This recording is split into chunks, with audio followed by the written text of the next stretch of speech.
Olá, irmãos, graça e paz, mais uma vez aqui para o nosso estudo bíblico, para a nossa abordagem, a busca aqui do conhecimento de Deus, do crescimento espiritual. Nós vamos orar nesse momento e seguir aqui o nosso roteiro.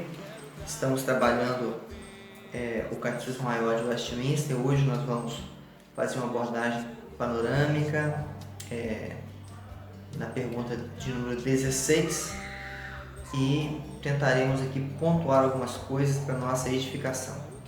Vamos orar? Senhor nosso Deus, te agradecemos a presença, a bondade, a misericórdia e pedimos ao Senhor em nome de Jesus que fale ao nosso coração, que nos instrua, que nos traga luz à mente e nos ajude, ó Deus, a compreender as riquezas da Tua Palavra revelada a nós. Oramos com gratidão e também com esperança em nome de Jesus. Amém. Irmãos, nós vamos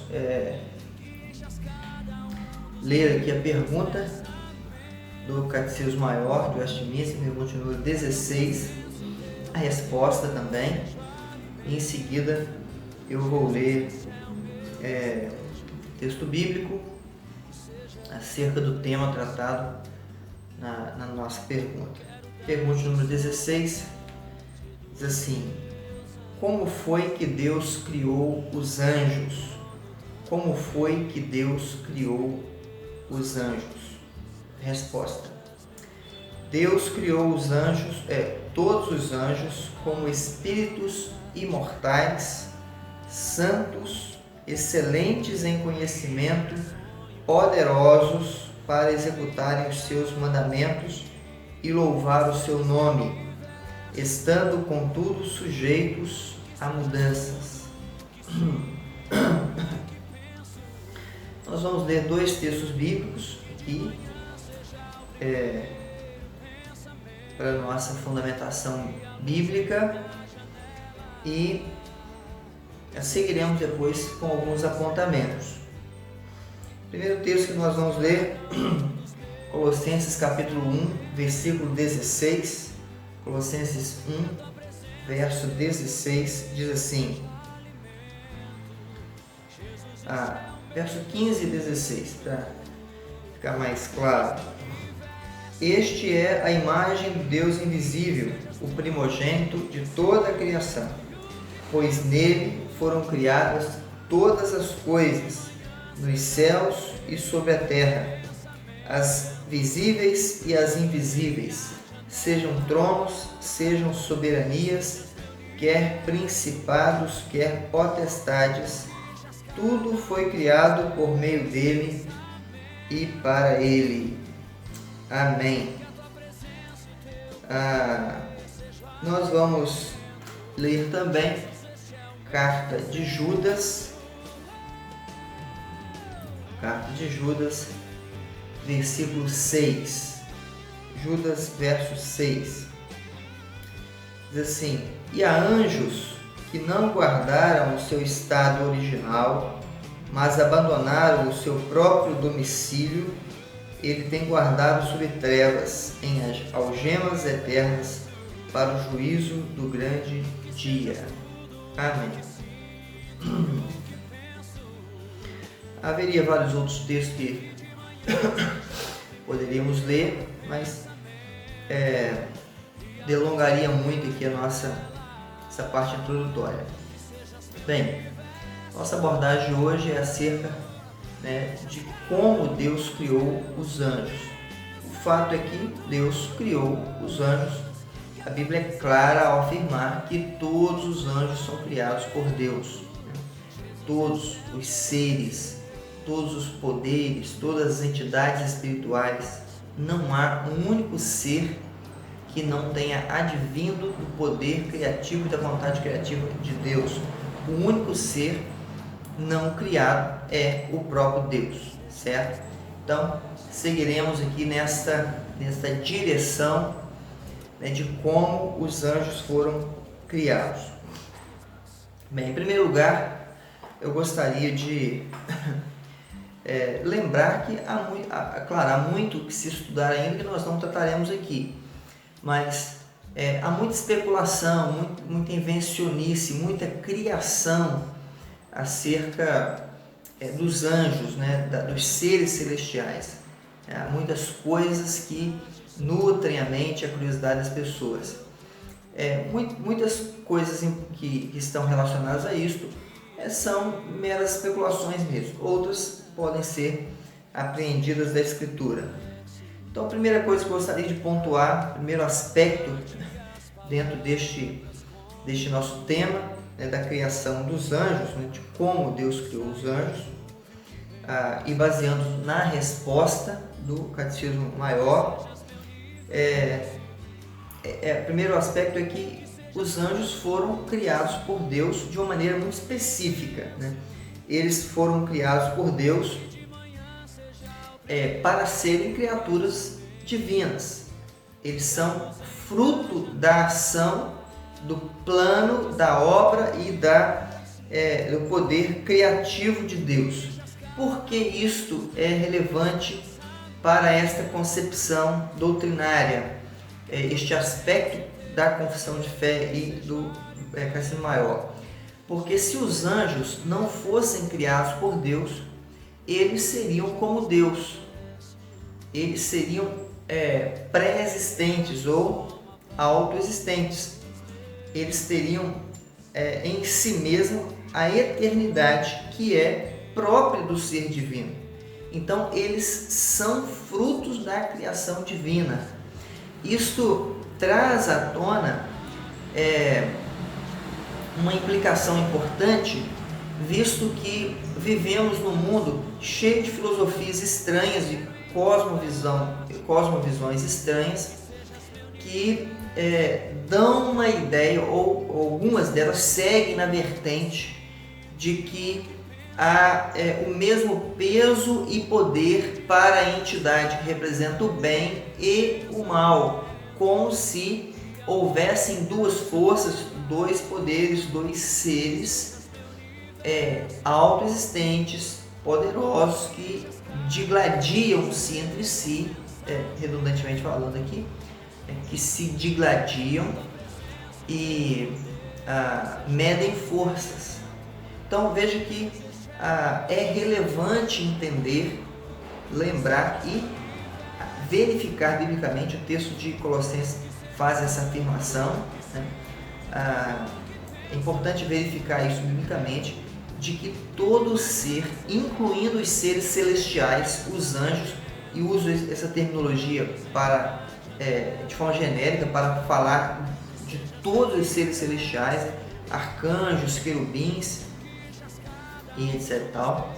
Então, todos os seres celestiais são criados por Deus, porque crer de forma diferente seria dotá-los, ainda que não real, mas seria dotá-los com a nossa concepção, no nosso próprio coração e mente, e difundir tais irrealidades, seria dotá-los de eternidade, né? De uma pré-existência ou autoexistência, algo que é próprio, distinto somente na pessoa do Deus Criador. Então, como eles não vivem em eternidade, como Deus o faz, eles são resultantes da ação de Deus. Eles devem ser nisso, isso precisa ficar claro em nossa mente, que os anjos são criados por Deus, são resultados da obra criativa de Deus. Aliás, o texto de Colossenses traz um outro elemento, né, que nós não vamos entrar nisso, só para citar, que é o poder criativo na pessoa de Jesus, né?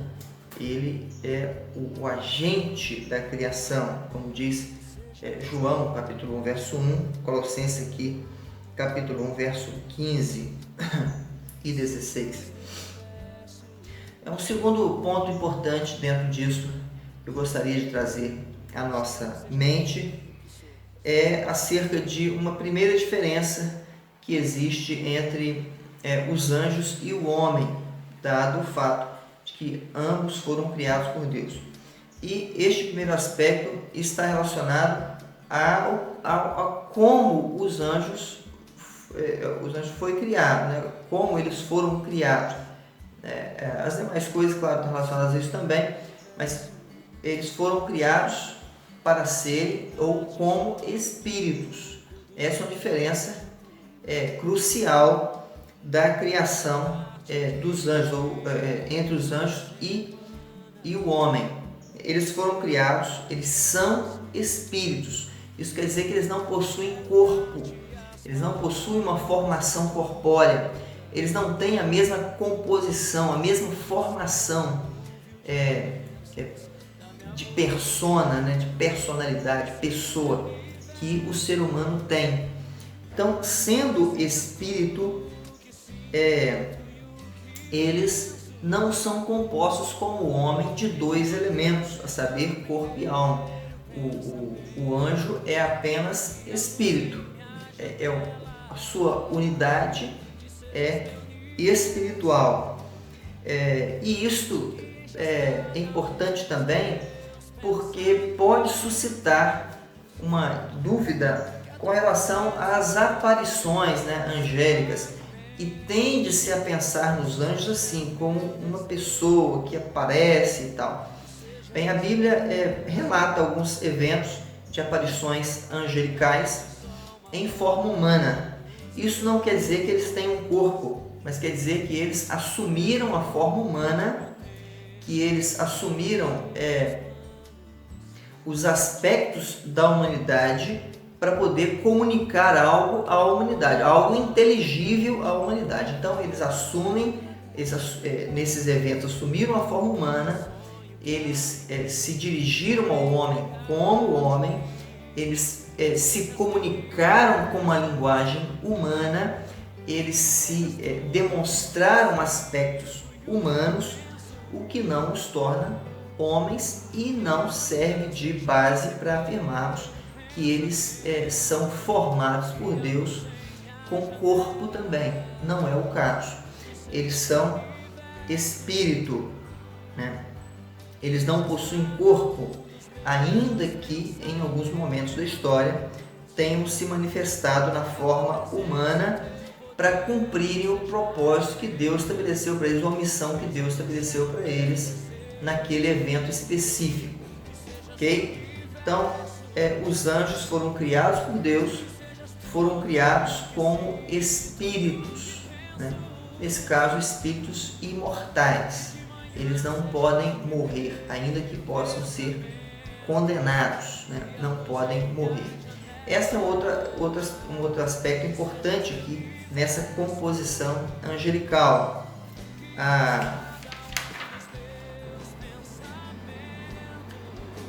Eles podem mudar, eles têm esta liberdade, né, de mudar a condição. E uma situação ou um sustento bíblico disso, uma afirmação bíblica disso está no texto, por exemplo, também de Judas, verso 6, né, falando acerca dos anjos caídos, daqueles que seguiram Satanás no seu propósito, né? Há alguns eventos, um específico que me ocorre aqui rapidamente, um evento que mostra a índole dos anjos caídos, né? Em um momento da história, ali no período da história de Israel, Deus pergunta, né, a assembleia ali diante dele, né, quem iria ser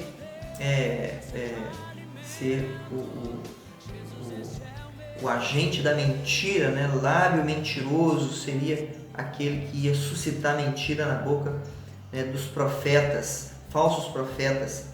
E aí um seres celestiais, um daqueles ali, se dispõe: eu irei. Então um anjo, né, um ser celestial desviado do seu propósito original de serem santos e retos, justos e íntegros, né, em todas as coisas. Então veja que eles podem sair desse estado original. Eles são espíritos imortais, não possuem corpo, ainda que eventualmente tenham aparecido na forma corpórea. Eles podem mudar, por isso caíram, né? Um grande número de anjos caíram com Satanás, e o texto bíblico de Judas diz que eles são guardados, né, para o juízo, e receberão o juízo de Deus e sofrerão a condenação. Esta condenação não é a extinção deles, claro, a condenação eterna, e eles viverão e sofrerão eternamente os efeitos, né, da penalidade do pecado, da morte, tanto quanto eles não terão nenhum tipo de possibilidade de redenção, né? Então, os anjos são diferentes dos seres humanos nesse aspecto em particular.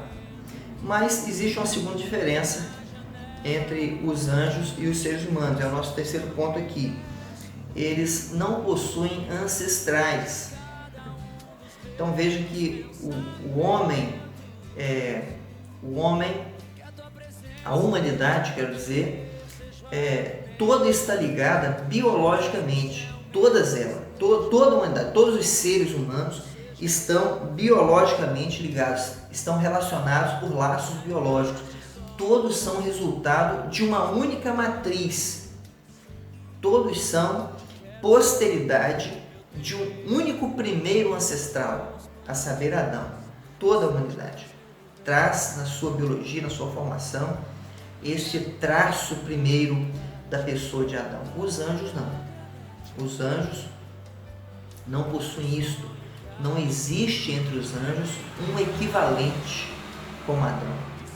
Por isso que em alguns textos eles são chamados de filhos de Deus, no sentido de a fonte de existência deles, primária, primeira, e sem avanço, sem, né, crescimento, sem a multiplicação, é o próprio Deus, né?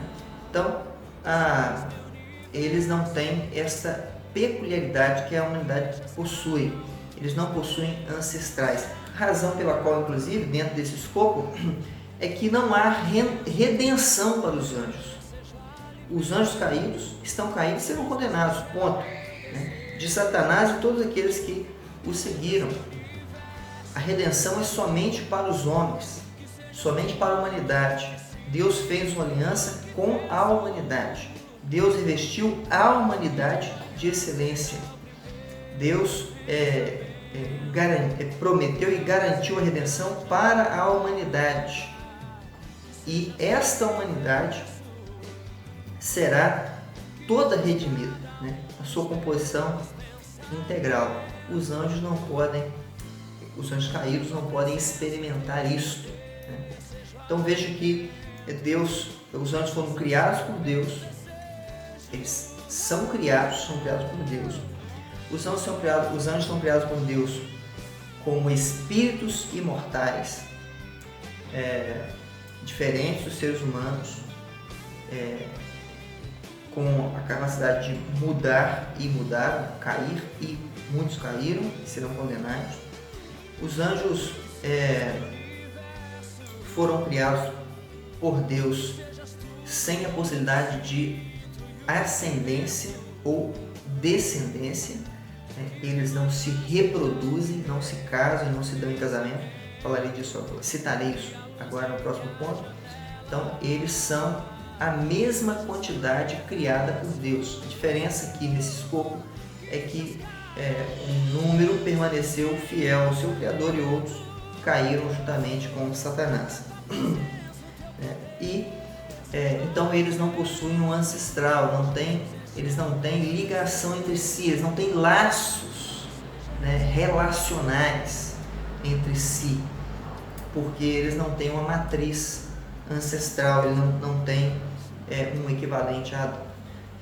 Em quarto lugar, o quarto ponto que gostaria de trazer a lume, né, a luz, é que, ao contrário de algumas afirmações, os homens não se tornarão anjos. Há uma diferença diametral aqui, né? Há uma diferença absurda entre os homens e os anjos. Os homens foram criados para serem uma unidade psicossomática. Eles são formados por corpo e alma. E na ressurreição, né, na glorificação, quando Cristo voltar para glorificar a sua igreja, para levá-la e glorificá-la, né, todos os homens que morreram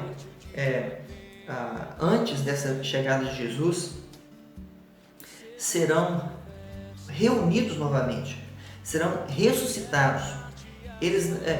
A igreja, no caso, não será glorificado somente a alma, eles não serão transformados em espíritos meramente, não. Eles serão ressuscitados, o corpo será trazido de volta, sua alma será unida ao seu corpo e a unidade psicossomática será novamente refeita. Esta unidade será transformada à semelhança de Cristo para o estado de glória, mas é a unidade corpo e alma, certo? Paulo fala isso de forma muito clara e abundante na primeira carta aos Coríntios, capítulo 15, que ele trata da ressurreição, muito rico o que ele traz ali. Então veja que o homem não se tornará um anjo, um espírito ou etc. tal. Ele será um ser humano, ressuscitado, glorificado, com todas as funcionalidades e capacidades humanas. Será o homem, né, o ser humano. Então ele não será um anjo, não se tornará um anjo. Nada disso, isso é uma bobagem sem mais tamanho. E muitos se pegam numa afirmação de Jesus, né, que vou pontuar agora. Muitos fazem ou entendem isso, ou fazem essa afirmação baseado na palavra de Cristo em Lucas 20, verso 35, quando ele diz que os homens na ressurreição não se casam, não se dão em casamento, porque serão como os anjos, né? Esta afirmação é para este fato. Os anjos não se casam, não se dão em casamento, eles não constituem descendência. Na glória, isto, como diz o texto, usando o que o texto traz, é o que se dará. Nesse sentido, né, é o que o texto diz, os homens serão como os anjos. Não serão anjos, serão como os anjos neste particular. Isso deve ser muito bem pontuado. Ainda que haja também controvérsia quanto a esta interpretação. Como não é o nosso caso, o nosso assunto hoje, essa questão do casar e não casar, nós não vamos entrar nisso, ok? Só para sustentar que os homens não serão anjos. O texto não diz isso. Eles serão homens, corpo e alma, reunidos e glorificados e viverão em glória para sempre com o nosso Senhor. Ok, então a nossa posição e a confissão de fé, ou o Catecismo Maior de Westminster, nos traz de forma muito clara e esclarecedora, e isso é importante para a nossa base de fé, para que a gente não corra o risco de nos apegar a esses seres como se fossem divinos, né? Fossem deuses. Eles são seres que possuem vida em Deus, criados por Cristo. São seres que têm um propósito, são unidos de poder, têm conhecimento e recebem de Deus conhecimento para executar a finalidade que Deus dá a eles. Eles não têm um ministério à parte, eles não têm funções à parte, eles são servos de Deus e servem a Deus continuamente no ambiente celestial. Então, e obviamente servem a humanidade também, né? Um texto muito interessante, bíblico, Mateus 18, verso 10, Jesus falando acerca das criancinhas, diz que os seus anjos estão sempre diante de Deus nos céus. Então eles servem a humanidade, né? Desde o início, desde a mais tenra idade, os anjos servem a humanidade. E a humanidade, o texto bíblico afirma, né? Paulo afirma isso, né? A humanidade comporá, né, a tribuna de julgamento, inclusive os anjos. Nós os julgaremos, né? Então, não os subestime no sentido de achar que são nada, mas também não os coloque em lugar que não lhes pertence, né? Que Deus te abençoe, te fortaleça, te enriqueça, te dê graça, e espero que a nossa abordagem de hoje tenha trazido aí esclarecimentos e edificação para a sua vida. Deus te abençoe em nome de Jesus. Vamos orar e assim concluiremos. Senhor, em nome de Jesus, pedimos ao Senhor que nos abençoe, nos sustente, nos encha da Tua graça bondosa e revigore, ó Deus, o nosso ânimo. Não nos deixe perder de vista a verdade profunda da Tua palavra e nos ajude a comunicá-la àqueles que não conhecem o Senhor. Em nome de Jesus. Abençoe a Tua igreja, esse tempo, e a nós, no nome bendito e santo do Senhor Jesus Cristo. Amém. Deus abençoe, meu irmão, minha irmã, sustente você em graça em todo tempo, em nome de Jesus.